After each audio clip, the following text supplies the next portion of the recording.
Hey there, you beautiful badass. Welcome to the Keri Croft Show.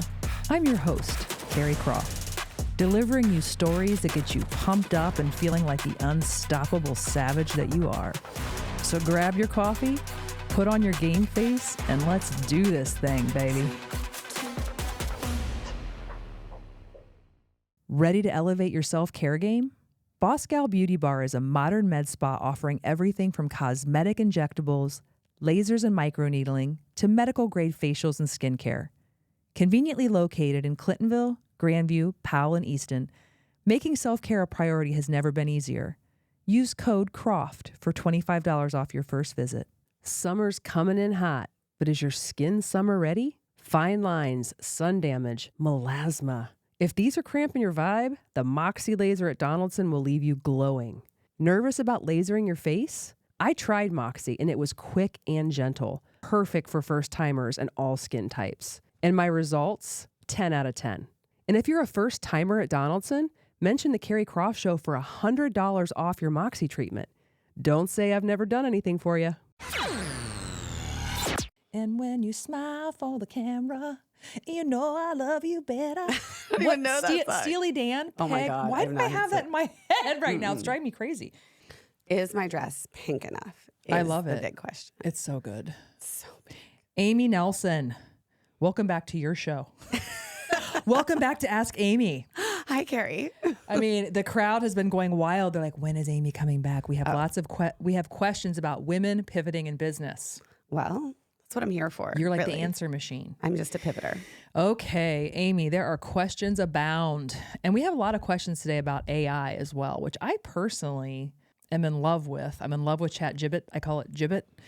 And I always, in my mind, I'm thinking, a lot of times people feel like, oh, ChatGPT is like going to fix it's going to create it it's going to do it for me. And it's not.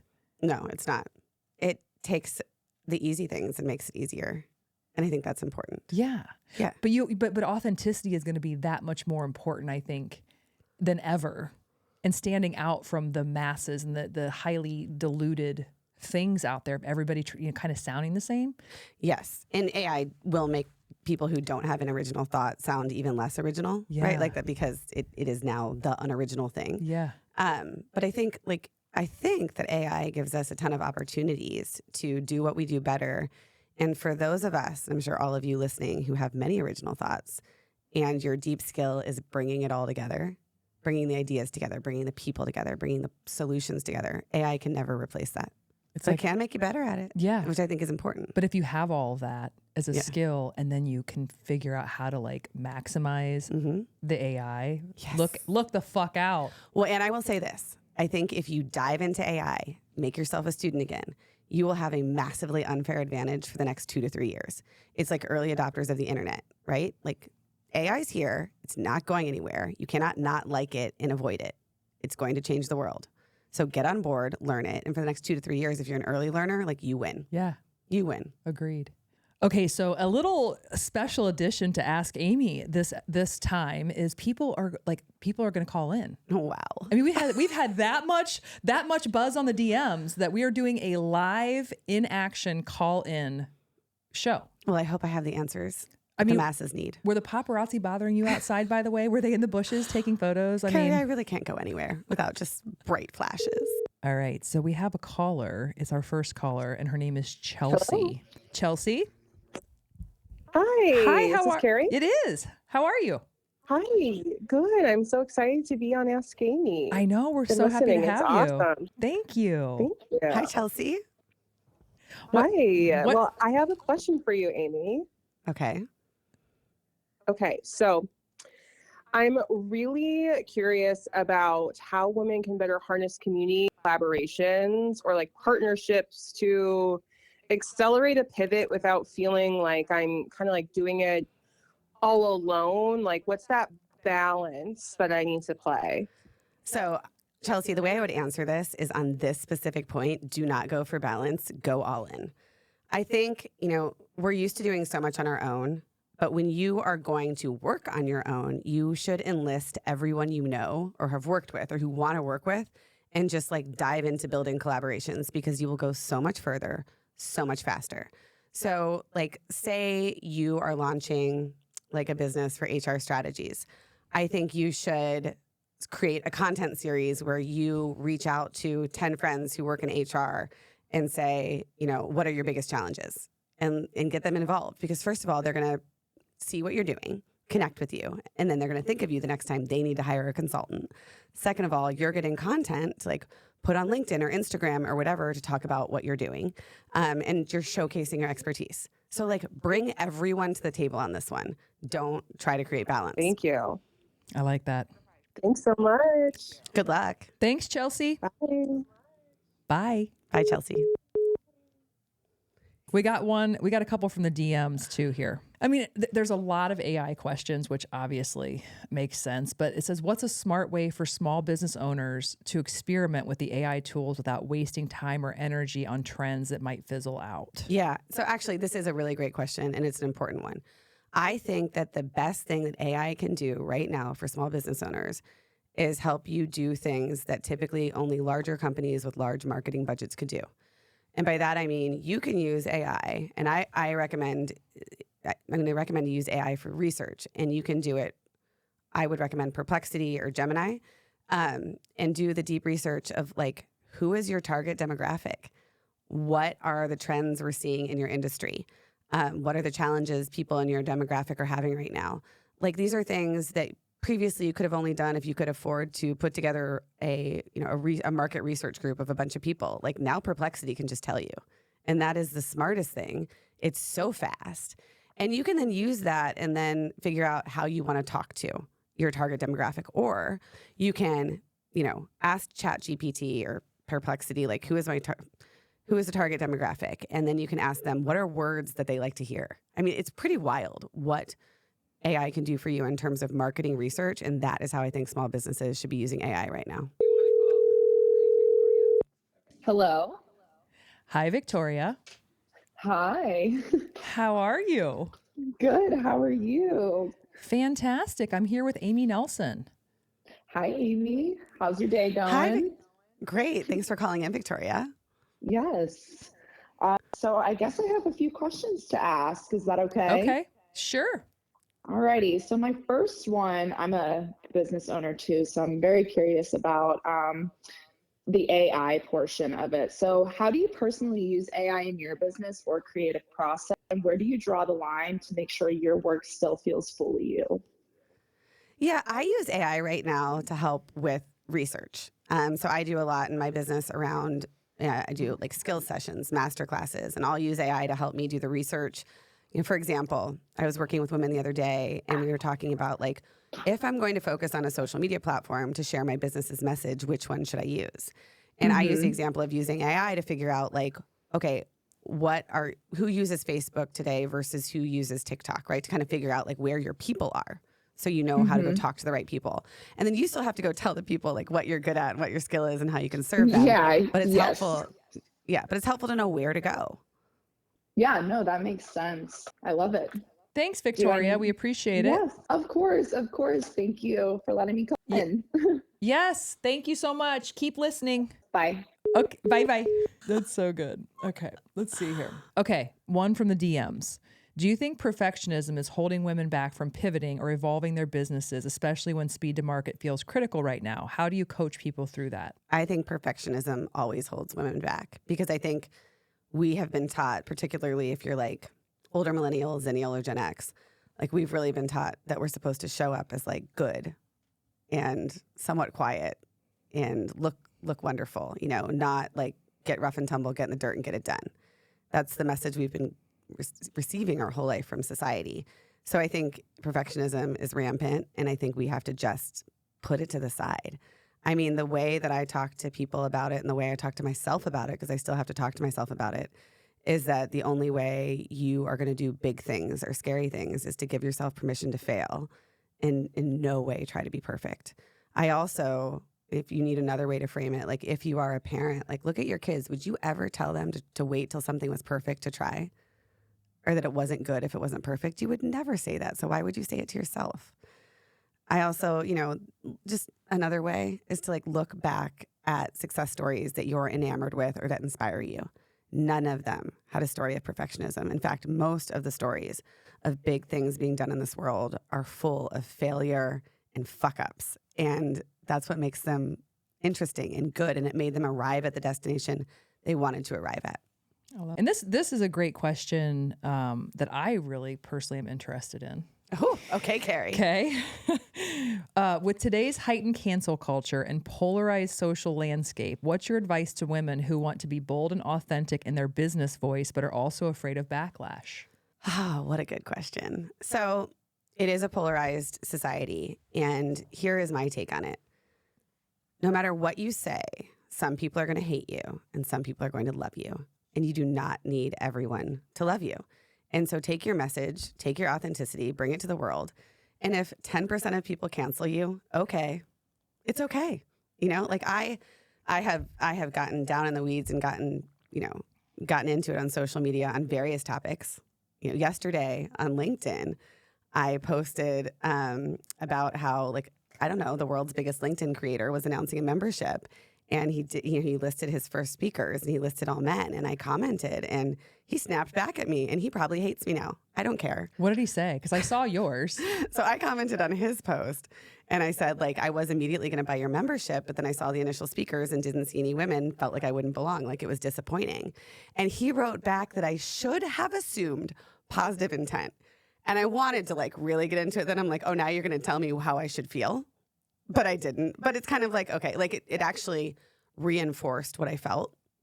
Let's take a minute for that, because when you sent that to me, I stared at it for a really long time and I was like, this is really wild to me. Well, because there were two things, right? There was the announcement of this creator of his membership where he listed all male speakers. And then there was this other thing from a brand that had, like, created this award for, like, the top 20 male CEOs the smartest CEOs in the world right now. And it was 20 CEOs and they were all men and most of them were white men. And I remember just looking at it and I posted on LinkedIn and I was like, I would like to sadly announce the death of people even pretending to give a shit about women in leadership. Yeah. Because that's what it feels like. Well, I'm looking at it right now and it's like America's smartest CEOs based on vibes. Based on linguistic analysis of vocabulary, sophistication, critical thinking, and more. And then I was looking at all the faces. Now I do see one Asian guy. Mm-hmm. They're all white. You know what I wonder? I feel like you would be, okay, I'm just going to say, if I was putting this together as a man, a white man, I would at least just put some women in there. Oh my God, I know. Well, it's like the LinkedIn creator. I would at least just like put a woman speaker. Like, what are you we doing? used to just like put one woman, right? Like choose one woman because then you can't be accused of excluding women. People do not care anymore, I don't think. But it is, you know what I think? Here's what I think. I think it's AI. I think AI did that. And they weren't smart enough to finesse it or fix it? I just don't care anymore because I don't know. Maybe society has been given permission not to give a shit anymore. I don't know. But it is You think that's what it is? You think there's a swing back now? I do think there's a big swing back. I do. It's interesting because there are more women in leadership now than there were 5 or 10 years ago, right? Like we are moving the needle for women slowly, far too slowly. But like there are women in leadership in government, there are women in leadership in business. But I just don't think people want to talk about it anymore. And one of the things that was most interesting when I posted about this on LinkedIn, so many women who commented on my post were like, thank you for being brave enough to call this out. And I'm like, wait, when did we become brave for stating the obvious? Is that the vibe now too, that like it's brave of me to say this? Yeah. But I'll go back to the original question. Like, I really don't give a shit if people cancel me. A lot of people don't like me. I used to care a lot about it, but I don't anymore because I can't make them like me, and I'd rather be me and be authentic. And people will want to align with what I believe. Not everybody, but some people will. Enough people will. You cannot be everything to everyone, so don't try to be. It's exhausting, even the thought. It is, but also like think about bigger brands, right?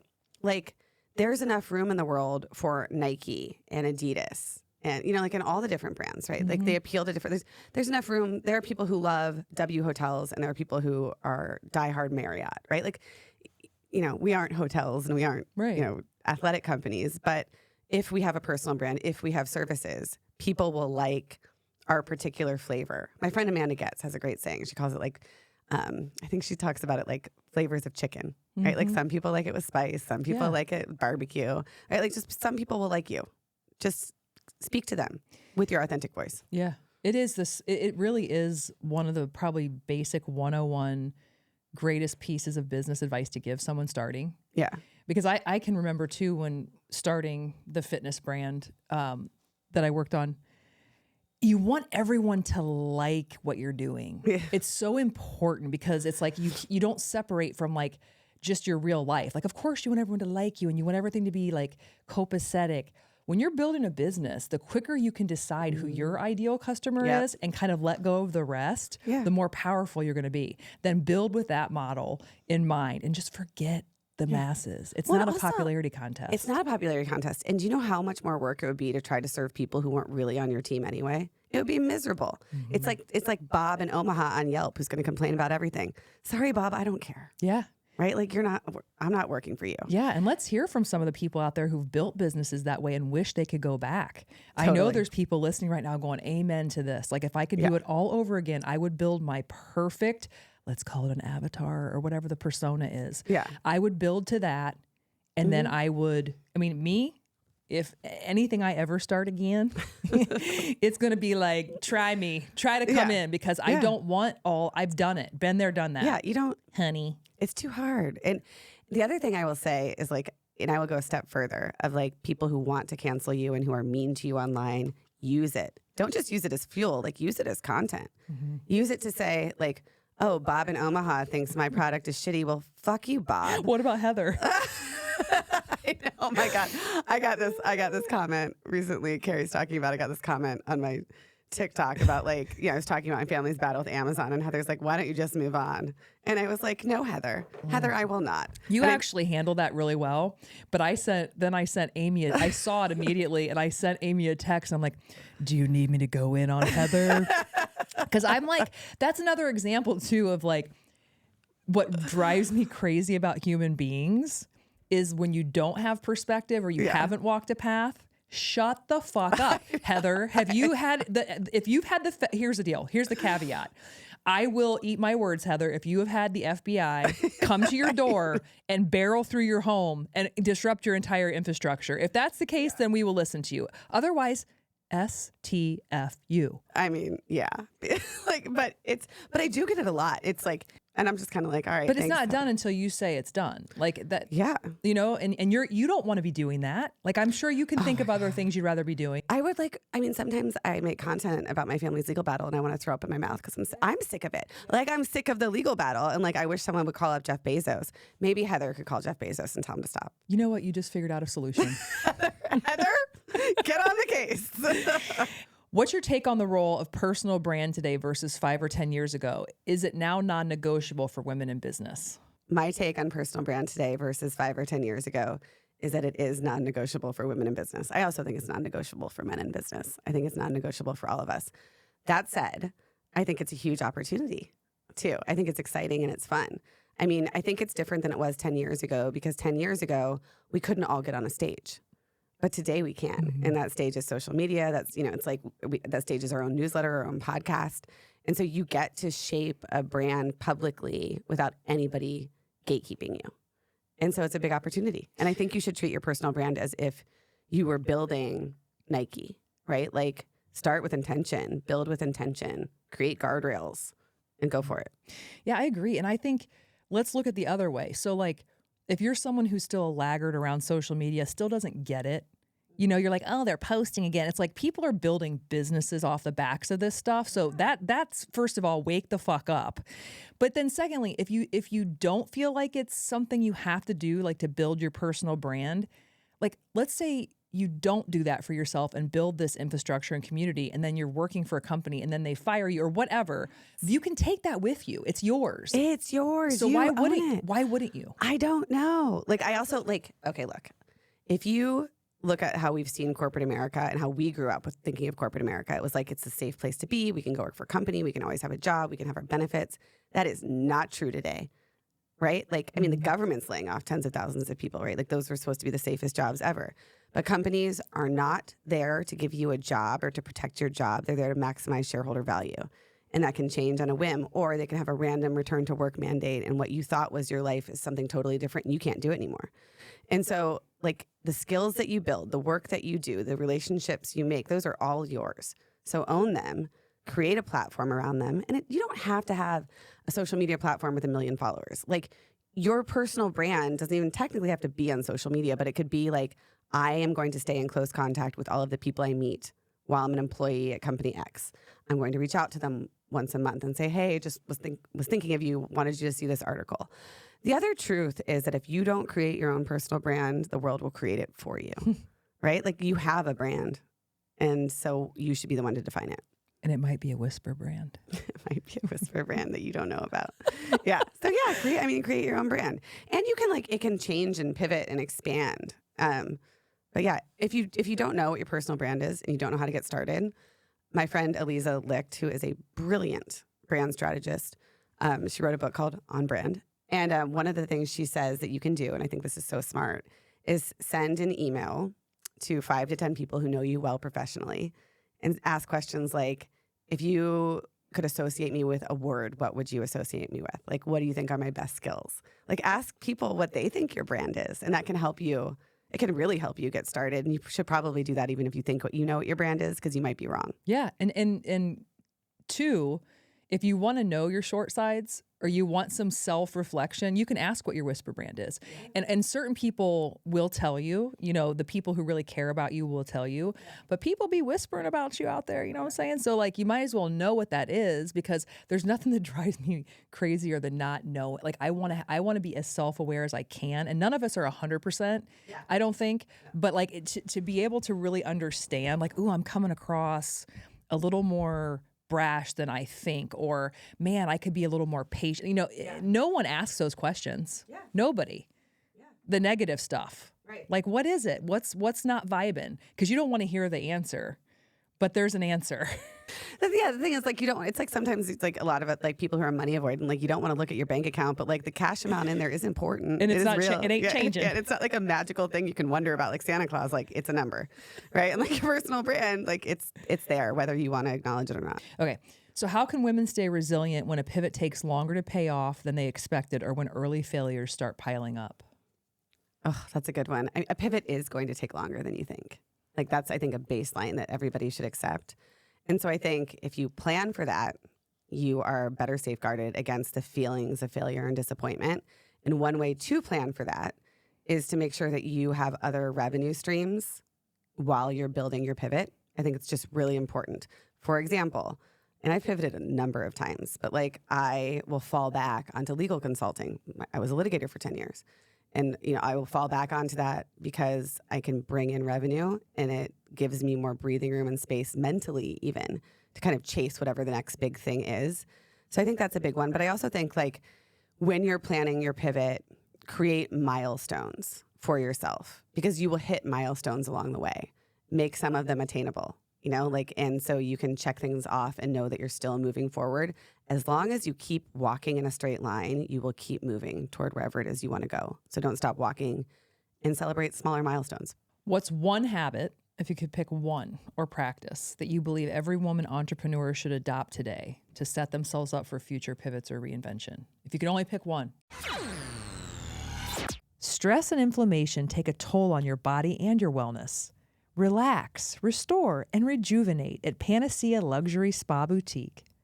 Book any service of $100 or more and enjoy 2 hours in our luxury amenities.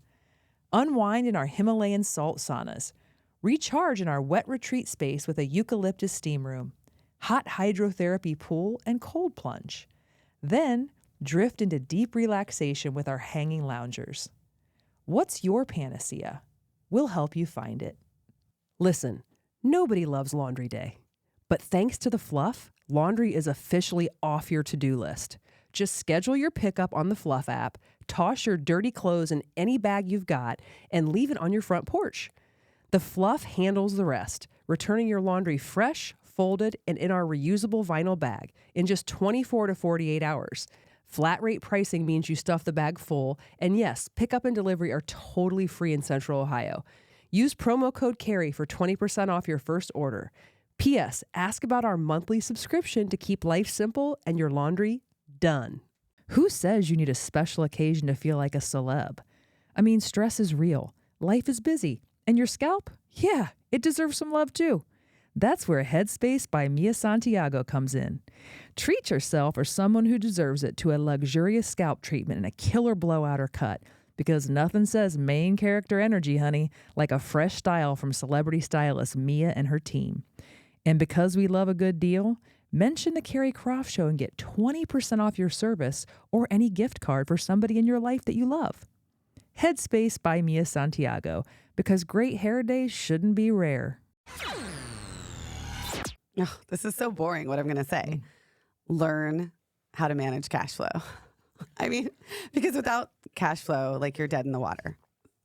Learn the numbers. What's one piece of advice you got when you were standing at your own career crossroads that changed everything? I love the piece of advice I got that changed everything for me. And I think I've said it to you before, but I'll say it a million times Was again. it from Carl? Yep. Mm-hmm. Yeah, it was my husband. I mean, I was going to start the Riveter, and at the time I thought it would be a lifestyle business. And my husband kind of looked at me and he said, if you're going to take the bat, swing it as hard as you can. Mm-hmm. And that, first of all, I felt an enormous amount of support, and that it was going to be okay if I spectacularly failed, because I think my husband would have rather seen me like go down in flames than like a little fizzle, right?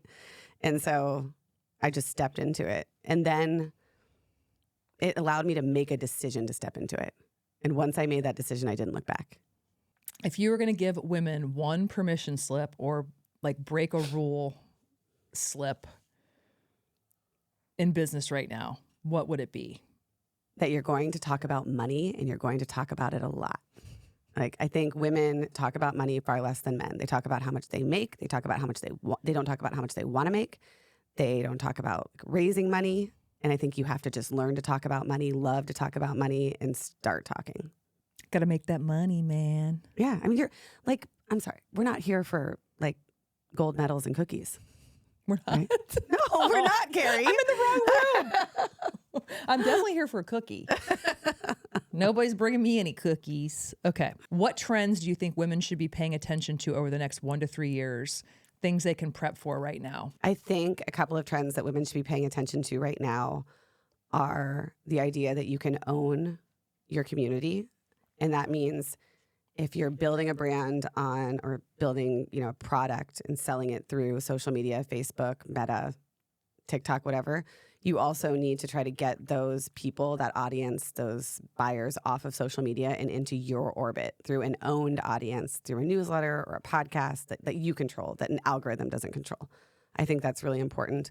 I think another trend that we should be paying attention to is the growth of micro communities. I think people are going to segment more and more into smaller groups, and those can be really lucrative and really profound. You don't need a million people to be buying what you're selling or interested in what you're building, but a smaller community is, I think, really profound. Who said it? Who coined "there's riches in the niches"? I don't know, but it's a good one. It's actually, I don't even know like who said it out there, but it's true, because so many people are about this, like, oh, they have X amount of followers, and that's all like vanity metrics. And I mean, I'm sure a lot of them are monetizing, and that's great.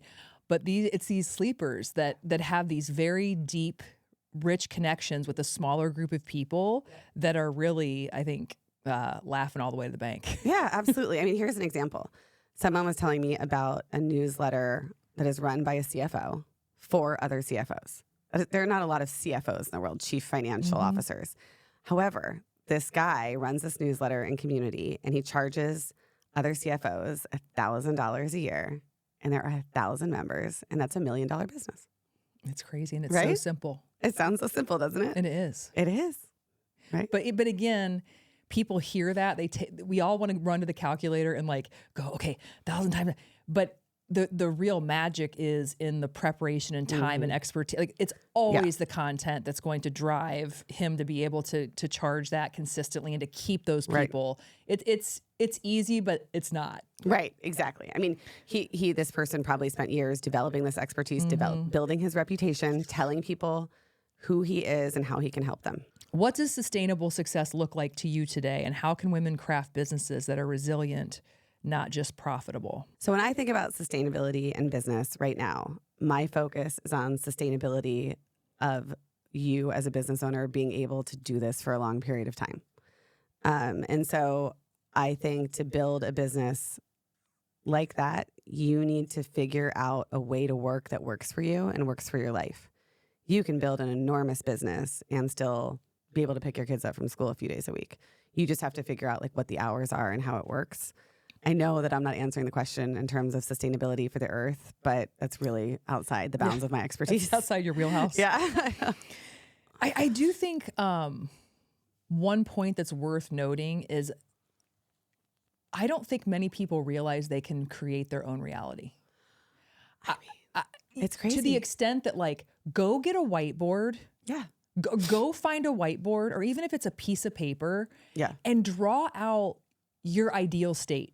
Yeah. Within reason. Yeah. Okay. I'm not saying like these all have to have like, you have to put work behind all this and framework, but I just think people grow up a certain way. They see life a certain way. They're supposed to go get a job, work for someone else. They're in this like little safe cocoon. They don't ever even realize that this is a choose your own adventure scenario, people. It is. And here, like, if you don't believe what Keri's saying, like, take this tactic. Go look up 5 women who you admire who've done amazing things. Like, they aren't like born geniuses with multimillionaire parents oftentimes, right? Like Sarah Blakely, who built a multi-billion-dollar business. Like, she was like selling copiers door to door in Atlanta. And she came up with this idea for a different kind of like underwear and tights. And she just went with it. She could still be selling copiers in Atlanta and you would never have any idea who she was. But she decided to choose her own adventure. Win or lose, she chose it. And so it's always helpful to me to go back and look like, who are the people that did this, that I admire, that did big things? They took risks and they definitely failed. Yeah. And so, but yeah, I totally agree with you. It's like, and it took me a long time to get out of that kind of like construct of the world. And another thing, you know, is that I went to law school. I chose to go to law school when I was 21 years old. I paid for it and I was a lawyer. And I thought that because I'd made that decision at 21, like I had to be a lawyer forever. Like it'd be failure if I stopped lawyering, even though I hated it, right? Like the kind of lawyering I was doing. And you have to give yourself permission to say, I don't have to do the same thing I chose to do when I was 21 or 22. Like you are allowed to change your mind a million different times and you should. I actually think lawyers are in a really, like if you're a lawyer and you're miserable in your practice, you're in like a really good space to like pivot, because when you have that the lawyerly expertise behind you, like I think that's rocket fuel, man. It is. Like the one thing I'll say, it's much harder to build things in the world than it is to destroy things. And a lot of lawyers are like in the business of destruction or fighting. And so, but if you're a lawyer who has a growth mindset and a build mindset, like I think you're kind of unstoppable, because you can do a lot of, you can understand risk in ways that a lot of other founders can't. And you spend less on lawyers because you can act as one yourself. Yeah. So you hear that out there? Yeah. I would encourage any lawyer in the world to take a pivot and do something else. And it will up your street cred, because man, lawyers, oh man, I used to like, you're lucky I let you in the room. I mean, attorneys, Mike, I was a salesperson, obviously, AT&T. Anytime we'd be dealing with attorneys, I'm like, I cannot with you. Yeah. But you save so many things, because listen, salespeople, we're like, we're going to sell it. And the attorney's like, now hold on a minute. Did you cross that T? Did you dot that I? I mean, it's just the yin and the yang. I know. What's one risk you believe more women should take in business this year, even if it feels scary or unconventional? I think a risk that women should take is to dive in and decide to learn AI. Like it probably feels risky because you're like, what am I doing? Also, AI is sort of terrifying. But again, it's here. It's not going anywhere. If you opt out of learning AI and learning how to like operate with AI, how to use it, how to be flexible with it, it is the same thing as saying like back in 1998, like that whole internet thing is not for me. Like it's just not, it's laughable now, right? It's funny. My friend Brogan Graham, he was on the show and he had mentioned something that he had a conversation with someone and they were referring to this type of thing as like a software upgrade. Mm-hmm. It's no different than firmware or a software upgrade on a phone. If human beings decide to neglect these natural software upgrades for themselves, you end up being the curmudgeon uncle or grandma or whomever that you used to look at and go, oh my God. Yeah. You know, like how many people out there have mothers right now who cannot turn left or right? Like literally the texting, they'll put things on Facebook where it's like, I had no idea how to even. Yeah. You have to keep up with the times. Yeah. But I think some people go toward like this fear factor, right? So like, what are you afraid of? well, okay, because propaganda, like I just saw something on TikTok and it's showing this human AI robot attacking. They're in this like controlled environment working on this humanoid or whatever. And the humanoid is like, it looks like it's like, so then people they go into fear mongering. They go into like, oh my God, AI is going to destroy us all. We're all going to lose our job. It's like, okay, let's just dial it down. Let's go inch by inch and just figure out, okay, AI is not going away. It's actually, there's a lot of positives. How can I dip my toe in a way that feels okay to me and just learn a little bit? Yeah. I mean, the other thing, Keri, is that like so say you want to accept this premise, like AI is going to take all of our jobs and ruin the world. You can do nothing about that. Like opting out of trying to dive in and take advantage of what you can take advantage of now will not stop that from happening. Okay, what's the biggest myth about success, pivoting, or reinvention you want to bust wide open for women listening to this episode? Success, reinvention, pivoting, none of it works overnight. There are no overnight successes. It takes time. Whether it takes time in the background, quietly for years, or you build in public for years, like it all takes time. Yeah. So give yourself time. Yeah. Instead, don't listen to the like all the marketing jargon out there where someone's like, it took me 4 weeks and I'm making 6 figures. You know, it's just, and again, let's say there is someone who's an outlier and something extraordinary happened in that expedition, like that crazy amount of time. It's not, there's no getting around hard work. There's no getting, it's like a whole design. Like it's all designed for us to go through this obstacle course. It really is. Like there's no get out of jail free. There's no quick fixes for anybody. Right. There's not. It just can't. And I would also like, along those lines, treat starting a business or a pivot like an experiment. Like you would have treated an experiment when you were in middle school. Like give yourself permission to try different things, to test different things, to see what works, to see what doesn't. Just be listening to the results, right? Like kind of collect them yourself, figure it out, but poke and prod and see what works. And you can have fun with it. You have to love it. And but that's just another example. You need to be upset. You know, when you're growing up, or everybody out there can relate to like something that they found in life that they couldn't get enough of. And that insatiable appetite, whether it's a good book you can't put down, you can't wait to get back to the story, whether it's a sport, you know that feeling when you are totally locked into something and it drowns out all of the noise. That's how I describe the thing you need to find when you start a business, because it is so challenging and there are so many things, but when you love it so much and want to keep coming back to it, that's where you yield the results. Completely agree with you. Yeah. And to take this back to AI for a moment, because there's been so many conversations about AI. Here's a way to use AI. When you are building your business or building your life and you find the things you don't lock in on and you don't love, but that you have to do, use AI to help you do those things. Yeah. Like, for example, I realized the other day, I kind of don't want to tell the world this because I don't want to ruin AI on this level, but I hate doing research about like home purchases or things, and two of my kids needed a new mattress. And I was like, oh my God, I just can't do this, right? Because I knew if I searched on Google was going to tell me what somebody paid them to tell me, which is search today, right? Like your results are what someone's paying for. And my husband was like, let's just try ChatGPT. So we put in a prompt to ChatGPT, like, what is the best mattress for a growing girl between the ages of 10 and 15? Like, and it gave me this great answer, 5 Little Monkeys. And I was like, done. There's a mattress called 5 Little Monkeys. I know. And I was like, first of all, I love the name. The book. Yeah, I know. I loved it. My God, Kyle so is like right in the middle of, I've been singing that for. I know. Well, and also my daughter Holland, if you know my daughter Holland, this is wholly unsurprising, but she did jump on the bed, fell off and hit her head once and had to get a staple. But anyway, so I got the mattress and I was like, this is genius. I am never researching any home purchase again. Until somehow they figure out how to ruin AI and people will pay for results in AI. And then it's kind of over, right? But yeah, but it's interesting because I did, like, speaking of businesses and amplifying other small business owners, when I bought the mattress, they give you a little survey, like, where did you hear about us?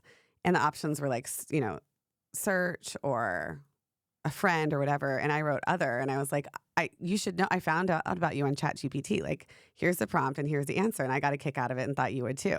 And the director of marketing wrote me back.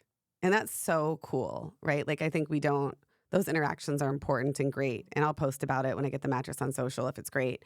But it's just to say, like, if you want people to support you when you're making your pivot, throw people little bones of support too, right? Like about excitement or things you see in the world, because it can really make someone's day. Why don't we do that more? I don't know. So one of my things is always give credit where it's due. Yeah. Always. Mm-hmm. And just authentically, if I see something, and I don't want it to be awkward, like I won't do it, like overdo it, but I am constantly reminding myself about how hard it is. And if I see someone, that's just why aren't people more like that?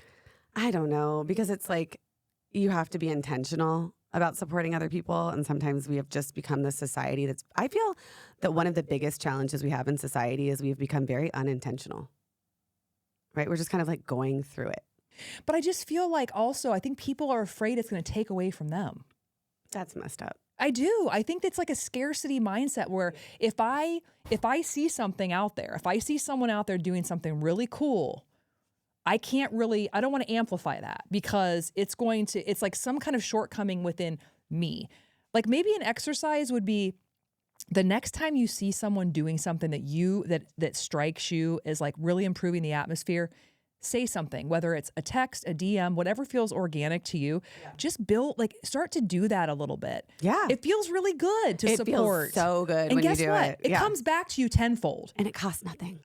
Like, I don't know if people realize that. The more you throw that stuff out there in an authentic way to really try to help, the more it comes back around. I mean, 100%. Like, here's an example. Like, this is easy, right? Like, here's an easy thing. Like, my friend Keri, her book, The Whisper Way, came out this week, and like I went on Barnes & Noble and I bought a book because it's an important way to support her, and then I posted about it and it took 2 seconds.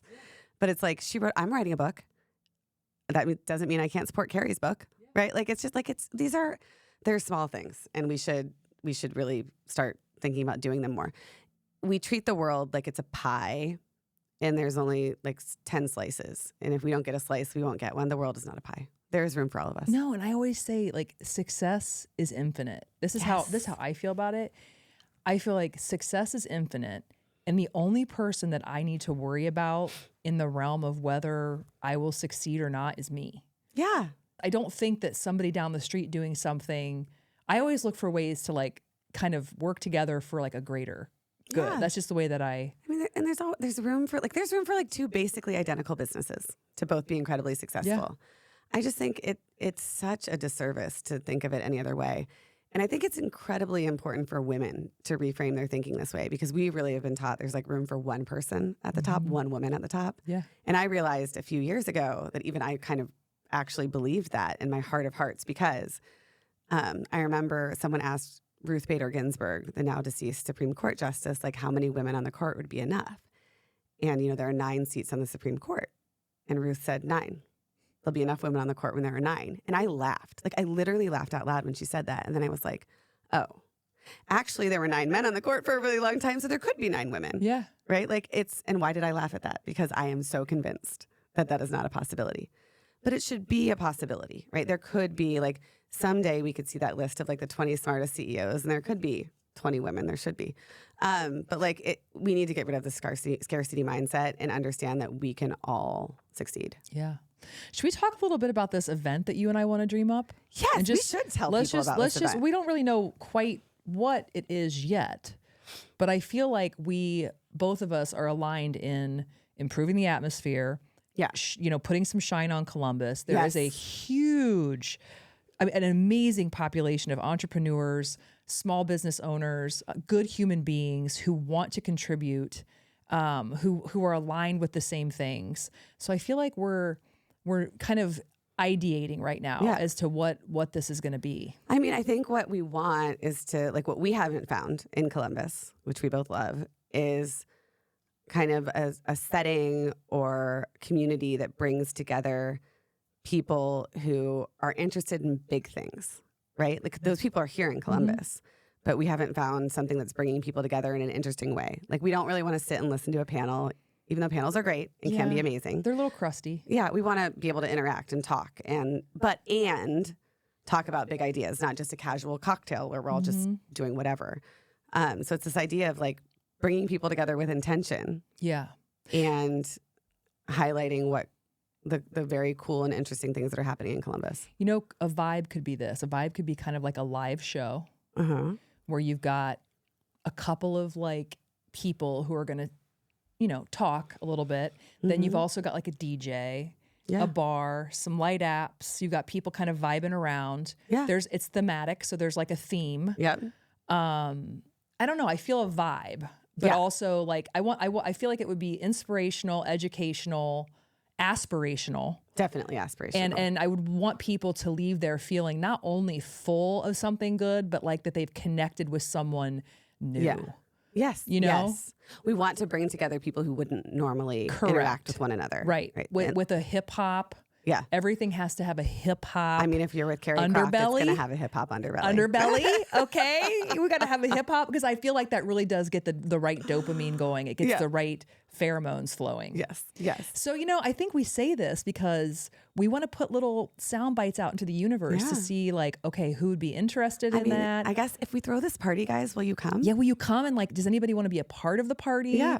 You know, I think there's a lot of potential there. We've been talking about this for a minute. Yeah, but like I feel this way and I know you feel this way. I'm not just throwing an event. No. Like I can't. I have event, but I have event phobia.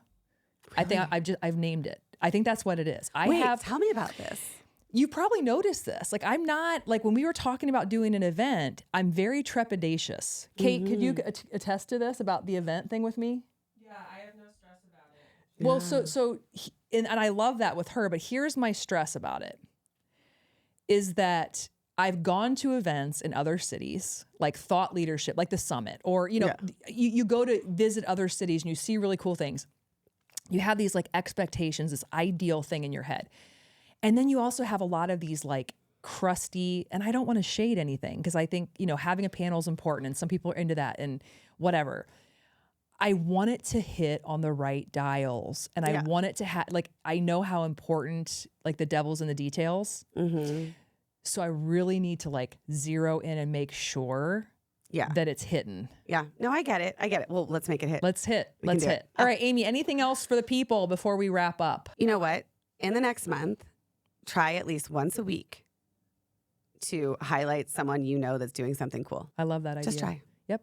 Those are your takeaway. That's a takeaway. And reach out to us about this event. Yeah. That's going to be popping off. It's going to be the best party you've ever been to. Yeah. And if you want to be on the show next time, because we are taking callers and Amy clearly is, I mean, she is, I joke, but she's a thought leader and she is so smart. You really are. And you're just very real. And so that's why, hence why I have you answering all the smart business questions. So DM, send an email, knock on my door. We all know where I live at this point. And if you're still out there following your girl, follow me on YouTube, Spotify, Apple, or wherever you get your podcasts. And until next time, keep moving, baby.